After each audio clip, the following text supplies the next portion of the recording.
Македонските преработувачи на рускиот пазар, отворен пунктот за изложување на македонски производи во Москва. Младите родовишани учат за дискриминација преку работилница да се едуцираат што е и како да ја спречат оваа појава. Ива Ландово се вклучува во одбележувањето на денот на аутизмот со парада низ градот за подигнување на свеста за оваа категорија граѓани.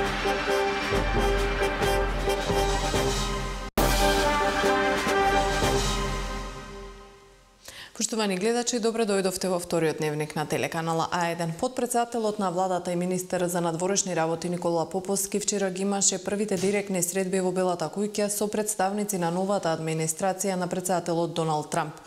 За време на неговата посета на Вашингтон, каде престојуваше на самит посветен на борбата против ИЗИС, организирана од државниот секретар Рекс Тилерсон, Поповски се сретна со представници на Советот за национална безбедност на Трамп, како и со представници на Стејт департментот и повеќе конгресмени.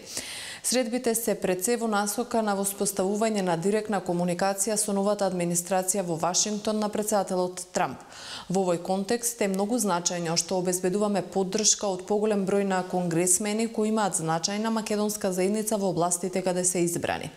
Во оваа насока сметам дека и во Конгресот и во новата администрација во Белата куќа и во Стејт департментот најзначајно ќе биде дека Македонија да се најде на агендата за поддршка на остварување на нашите стратегиски цели.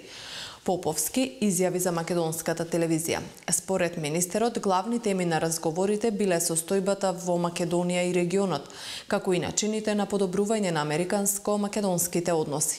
Поповски е истакнал потребата од американски ангажман во регионот и во зачувување на стабилноста на Македонија. Значајно е Америка да остане ангажирана во нашиот поширок регион. Разговаравме секако и за регионалниот контекст, за потребата за стабилизирање на целиот регион и одржување на перспективите за интегрирање во регионот. Она што е значајно и од наш аспект е да ги запознаеме со сите напори кои ги имаме направено во изминатиот период за подобрување на регионалната клима и зголемување на соработката со сите наши соседи. Македонија, впрочем, е докажано дека е фактор за стабилност. Стабилна Македонија значи и стабилен Балкански регион, но исто така занемарување на важноста на Република Македонија може да остави простор за дополнителни дестабилизации. Тоа е нешто што не е нити наш регионален, ниту македонски интерес, уште помалку американски интерес, додаде Поповски. Во Конгресот тој се сретнал со некои од конгресмените кои се меѓу истакнатите поддржувачи на Македонија, како Дейв Трот од Мичиген и Бил Паскрел од Њу Џерси. За време на посетата на Вашингтон, Поповски се сретнал и со председателот на Националниот демократски институт Кенет Волак, како и со македонци кои живеат во Вашингтон, а присуствувал и на трибина за Македонија организирана од коалицијата на Југоисточна Европа во седиштето на обединетата македонска диаспора. По 3-дневна расправа во Собранието, партиите вчера го утврдија составот на Комисијата за избор и именување, чие формирање беше неопходно за да се пристапи кон избор на нов председател на Собранието. Претходно го утврдија и соодносот според кој ВМРО ДПМН има 6 представници, СДСМ 5, а ДУИ и БЕСА по 1. СДСМ го бараше председателското место во комисијата, аргументирајќи дека има коалиција со другите партии и според тоа мнозинство во парламентот. Но ВМРО ДПМН возвраќаше дека без да продолжи конститутивната седница не може да има ново парламентарно мнозинство, што значи дека во овој момент тие имаат најголемата парламентарна група и им следува председателското место. Седницата треба да продолжи в понеделник, но како што најави Димовски од Собранието, тогаш само ќе се гласа за составот на комисијата, што тој треба да ја предводи, а потоа партиите треба да доставуваат предлози за председателското место во парламентот, кои комисијата ќе ги разгледува. Оливер Спасовски од СДСМ истакна дека на крајот се согласиле со изборот на Димовски за председател на комисијата за да ја одблокираат работата на парламентот и, како што вели, да не дозволат тој да стане заложник на политичката криза. Тиранската платформа е противуставна и незиното прифаќање ја втурна Македонија во процесот на федерализација и растурање на државата. Тиранската платформа ја разнебитува државата и од мултиетничка ја притвора во бинационална, рече Крсте Јовановски од ВМРО ДПМН. ВМРО ДПМН ја отфрли Тиранската платформа и остро се спротивставува на незиното реализирање. Таа представува класична уцена и со неа се подкопува и се руши уставниот поредок во Република Македонија. Криминогеното раководство на СДСМ во целост има прифатено платформата од Тирана. Тоа беше потврдено и од нивниот пратеник Мухамед Зекири, кој јавно пред представник на ДУИ рече дека СДСМ се согласува со точките од платформата. Иницијаторите на Движењето за заедничка Македонија велат дека продолжуваат со протестните маршеви и активностите низ Македонија до остварување на целите. Заговорниците на Тиранската платформа рекоа дека до 24 март ќе има влада која ќе функционира според овој срамен документ. Денес е 24 март и благодарение на граѓаните кои излегоа во поддршка на иницијативата за заедничка Македонија, повеќе од 200.000 на повеќе од 40 градови и села на повеќе локации, ваква влада денеска не се формира. Во Македонија не се формира влада која ќе функционира според Тиранската платформа. Ова е нова, голема, многу значајна победа за сите граѓани кои излегоа со поддршка на иницијативата и идеите на заедничка Македонија. Ние продолжуваме понатаму. Денес е 26-тиот ден од протестите и уште еднаш повторуваме. Не смее да се избере председател на собранието кој нема да ја отфрли Тиранската платформа и да ја осуди незината содржина.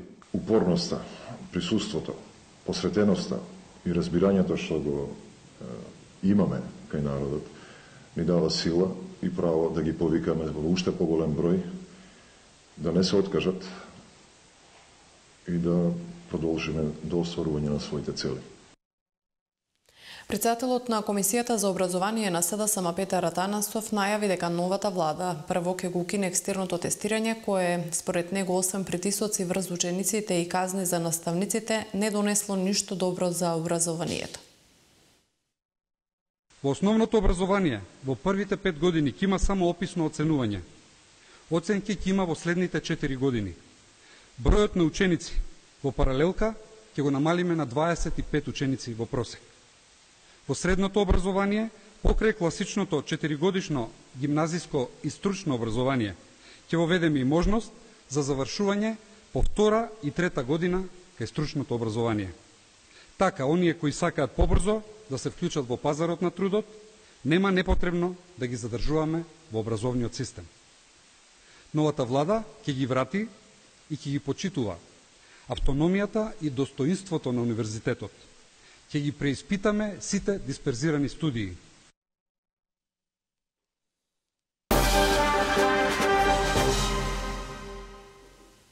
Со ајварот, тавче, гравчето и рижото, компанијата Вори од Гевгелија неодамна го освои златниот медал во категоријата најдобар производ на најголемиот саем за широка потрошувачка во Руската Федерација и во Југоисточна Европа, Продекспо 2017, што се одржа во Москва. Од вчера пак производи на повеќе македонски компании, вклучувајќи и на Гевгелиската, се изложени и на македонско изложбениот трговски дом со седиште во Москва. Со изложбениот саем им се дава значајна предност на македонските компании, бидејќи им се дава можност да ги пронајдат купувачите од земјите од Евроазиската унија. Компанијата Вори од Гевгелија го освои златниот медал во категоријата најдобар производ на најголемиот саем за широка потрошувачка во Руската Федерација и во Југоисточна Европа, Продекспо 2017 во Москва. Врвното признание следеше по освојувањето на вкусовите на бројните посетители и на стручните оценувачи на семската манифестација, соопшти од Македонско-руската стопанска комора. Златниот медал е освоен за трите исклучително квалитетни производи – ајвар, тавче, гравче и рижото. Исто така, производи од компанијата од вчера веќе се изложени на Македонско изложбено трговскиот дом во Москва. Освен од Вори, присуства на бизнисмени е најавено од 20 македонски компании како Тиквеш од Кавадарци, Здравија Радово, Далвина од Струмица, Попова Кула од Демеркапија, Агромакс од Берово, како и други деловни представници од повеќе бизнис асоциации. Земјоделски производи, сирење и кашкавал, вино и други македонски производи Made in Macedоnia се изложени во огромниот деловен центар, собственост на најголемиот руски агрокластер Food City. На ваков начин, производите ќе им бидат на дофат на руските трговци и граѓани, истакна министерот за земјоделство Михаил Цветков. Во оваа прилика сакам да кажам дека во однос на 2015 година за 72,8% зголемен извозот на рускиот пазар. Значи има еден тренд на едно енормно зголемување, достигнате до 30 милиони евра, што значи таму ни се отвара еден огромен пазар. Во таа прилика ние веќе на 23 март ќе отвориме еден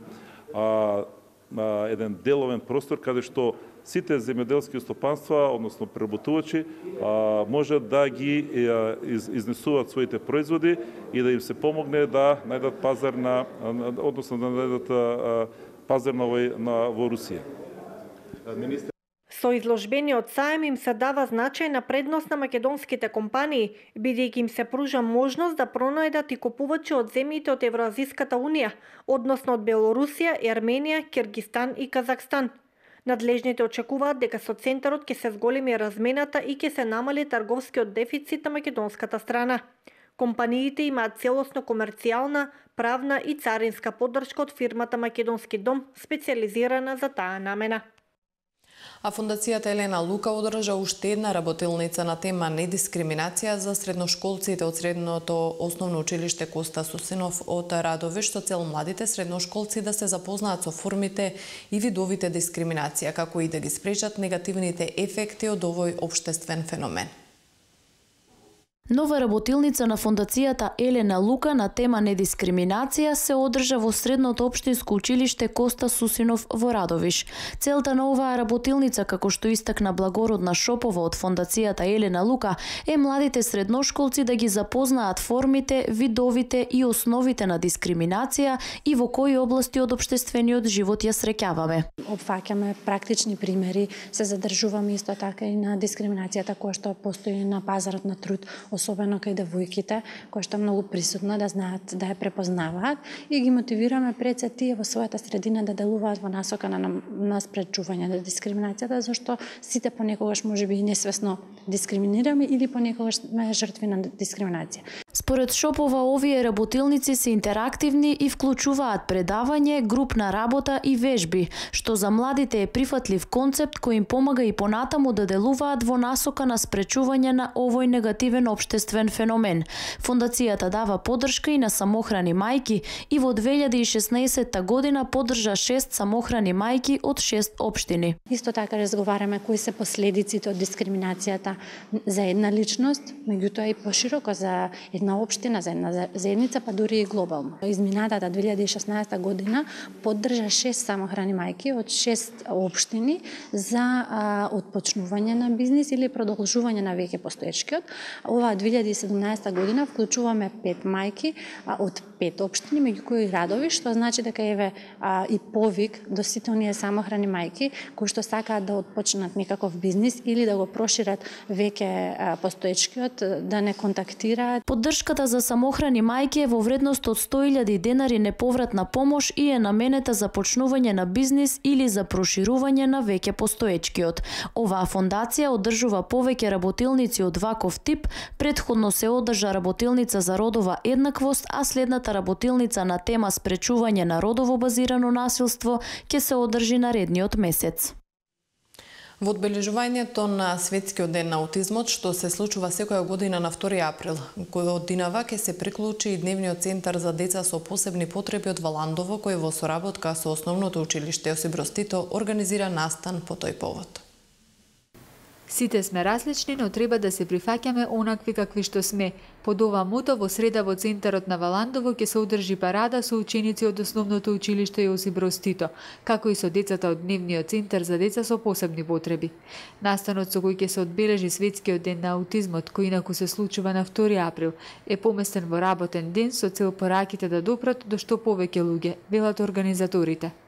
Во Валандово оваа година за прв пат решивме да го одбележиме овој ден, но бидејќи 2 април е викенд, одбележувањето ќе биде во среда на 29 во 12 часот. Дневниот центар за деца со посебни потреби од Валандово, заедно со 150 ученици од Основното училиште Јосип Броз Тито, исто така од Валандово, ќе бидат облечени во плави маички. Дел од нив ќе носат транспаренти, дел од нив ќе имаат балони со напишани пораки, дел ќе имаат флаери од информативен карактер, но сите заедно ќе испарадираме низ центарот на градот, се со цел да ги поддржиме овие деца со аутизам и да истакнеме дека сите сме различни и треба да се прифаќаме онакви какви што сме. Ќе искористам оваа прилика да ги поканам сите оние кои што сакаат да дадат поддршка за лицата со аутизам во среда во 12 часот да се приклучат на маршот. Во моментот во Дневниот центар за посебни потреби во Валандово се згрижени 3 деца со елементи на аутизам, вели дефектологот Ташева. Дневниот центар за деца со посебни потреби е сместен во општата болница, каде се згрижени деца на различна возраст со различна попреченост. Со нив работат дефектолог и неговател кои велат дека освен што ги згрижуваат, децата овде ги учат и на одредени активности кои треба да им го олеснат животот во општествена средина и да им ја подобрат грижата за самите себе.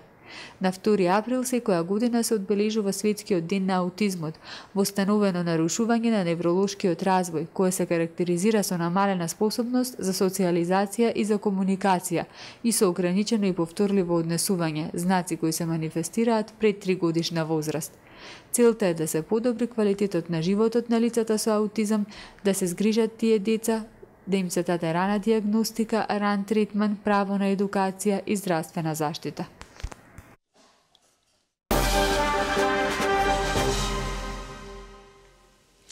А младите волонтери од Црвениот крст од Струмица организираат хуманитарен концерт со наслов "Да го слушнеме гласот на хуманоста". Концертот ќе се одржи денеска во домот на Арама во 18 часот. И во наредните неколку денови од страна на Црвениот крст најавуваат повеќе вакви акции. Како и секоја година, па така и ова, Црвен крст Струмица се приклучи во ЦКПХВ програмот, односно Црвен крст во акција промоција на хумани вредности. Како што веќе знаеме, младите ги поминаат 3 ПХВ обуки, па сега се на терен и изработуваат мали ПХВ проекти.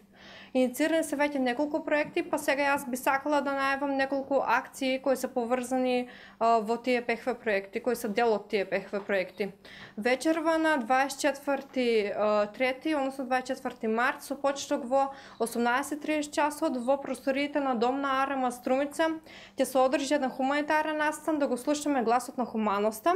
Учесници во тој настан ќе бидат ансамбл Тримери, Кардашлък, музичарите од Боро Джони, балетското студио, Ангела Илиева, Димитар Мицев и Ивана Гушева.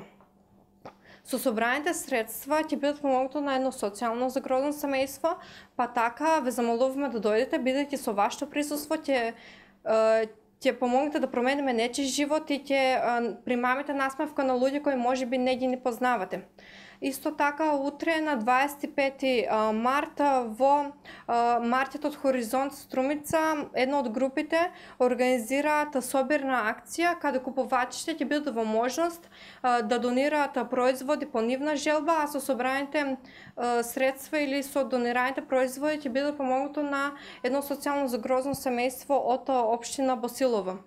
На 4 април во просторите на Дом на Арама Струмица со почеток во 8 часот ќе биде одржан напревар во караоке, каде младите ќе се напреваруваат во пеење.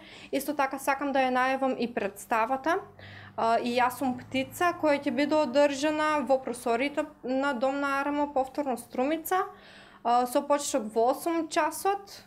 И преку неа исто така ќе се помогне на социјално загрозено семејство. Во план сме или веќе да кажам организираме и трка со велосипеди, каде граѓаните ќе може да се пријават, да учествуваат, да се тркат, да ги покажат своите вештини и преку таа акција исто така ќе помогнеме на едно социјално загрозено семејство. Целта на овие проекти е регрутирање на нови млади волонтери и помагање на општеството во кое живееме.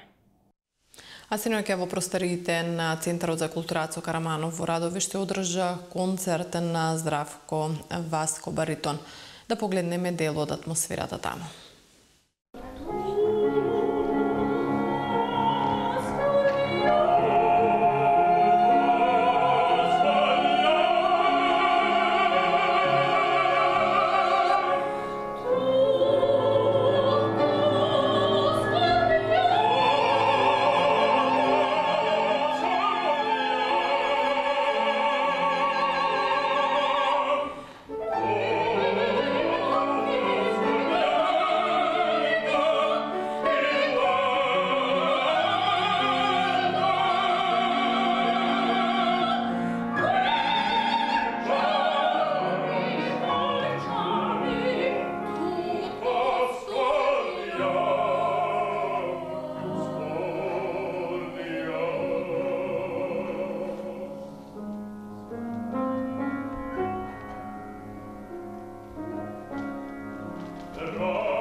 Од музичката одиме на ликовната уметност. Домот за деца и млади Благо Јанков Мучето од Струмица денеска има ликовна акција. Нацртаните дела ќе бидат изложени на некои од ликовните колонии кои ги организира домот.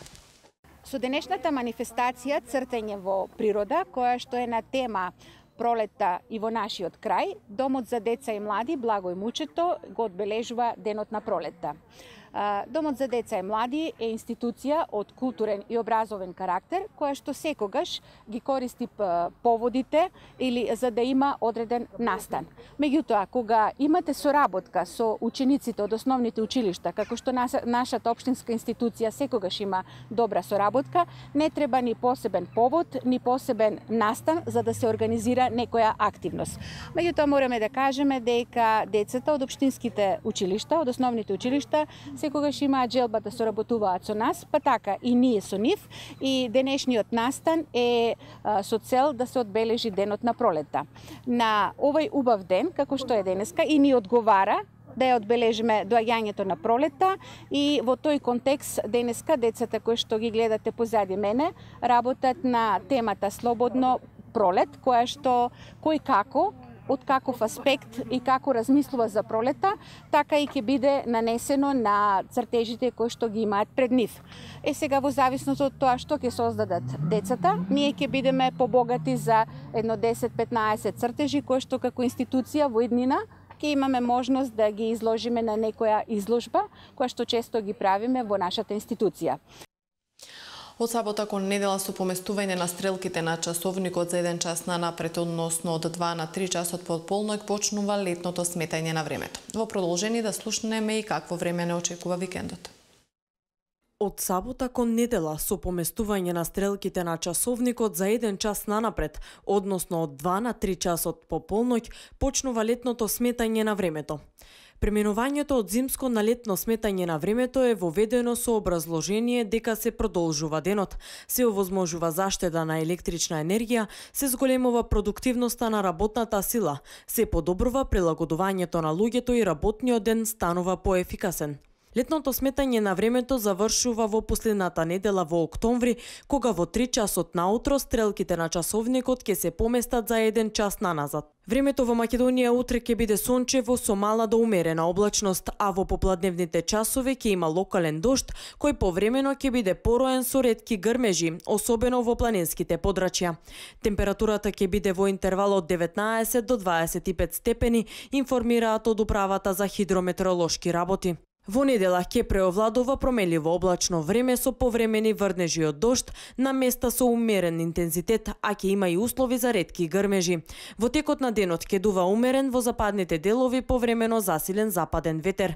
Температурата ќе биде во интервал од 15 до 22 степени. Во понеделник ќе биде претежно облачно со повремени врнежи од дожд, а на планините и на некои повисоки места со повремени врнежи од снег. Повеќе врнежи се очекуваат во западните делови. На планините ќе се формира и нова снежна покривка.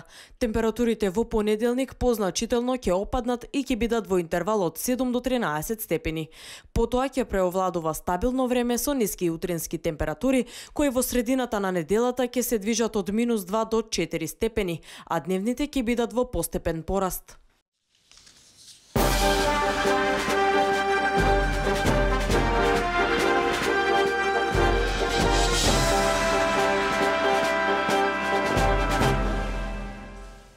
Првиот човек на Европската комисија, Жан-Клод Јункер, го предупредил американскиот претседател Доналд Трамп дека е можна нова војна на Балканот, пишува денеска Катимен Рини, повикувајќи се на неговото интервју за Financial Times.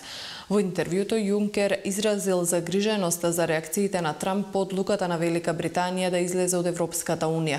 Претседателот на Европската комисија го предупредил американскиот потпредседател Майк Пенс дека постои опасност од уште една војна на Западен Балкан, доколку Европската унија се распадне, при што како причина го навел и охрабрувањето на Трамп кон другите земји членки да заминат од унијата за Брексит.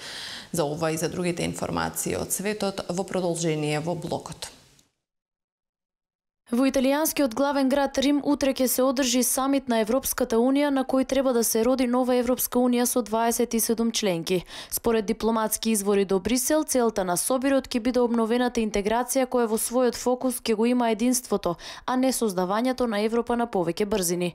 Самитот во главниот град на Италија ќе се одржи по повод 60 годишнината од потпишувањето на Римскиот договор на кој се темели денешната ЕУ.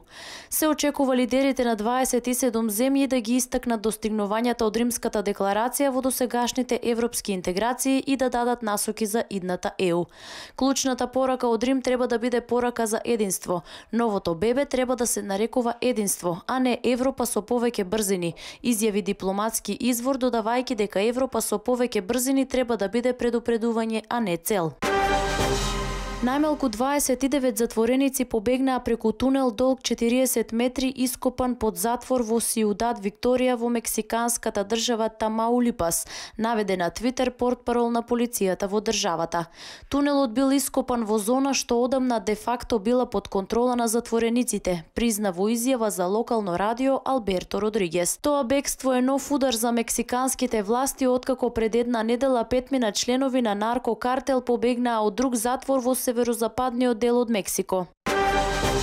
Се стравува дека над 200 илегални мигранти се удавиле во водите на Средоземното море откако мал брод и чамец со кои патувале потонале вчера во близина на бреговите на Либија, соопшти доцна синоќа портпаролката на хуманитарната организација Проактива Лаура Лануза. Според неа спасувачките екипи пронашле безживотни тела само на 5 мигранти. Лануза информира дека организацијата Проактива добила известување дека еден оштетен чамец тоне, како и дека потонало уште едно бродче. Имајќи ја предвид големината на бродчињата со кои често се шверцуваат луѓе од Либија, предпоставуваме дека веројатно во нив имало понад 100 мигранти, изјави Лануза. Според меѓународните организации, откако со договорот меѓу ЕУ и Турција беше запрен приливот на бегалци преку Егејското море кон Грција, регистриран е зголемен број на мигранти кои се обидуваат да стигнат до Европа преку централниот дел на Медитеранот од либиските брегови до Италија. Министерот за надворешни работи на Швајцарија Дидие Буркхалтер му објасни на неговиот турски колега дека ќе биде следено внимателно дали Анкара шпионира незаконски турски имигранти пред референдумот на 16 април за зголемување на овластувањата на турскиот председател. На средба со турскиот министер за надворешни работи Мевлут Чавушоглу изразени биле ставови дека Турција можно е да ја користи разузнавачката мрежа да следи турски граѓани во Швајцарија пред гласањето, наведе во соопштение швајцарското МНР. Чавушоглу пристигна вчера во Швајцарија на средба со турски граѓани во амбасадата и на разговори со швајцарскиот колега. Според официјални податоци на владата на Швајцарија, во државата има 68.000 турци, додека според сајтот на турската амбасада таа цифра е 130.000. Поштовани, тука е крајот на второто издание на Дневникот на телеканал А1. Ви благодарам за вниманието со кое не следевте. 20 часот е наредниот термин. Пријатно.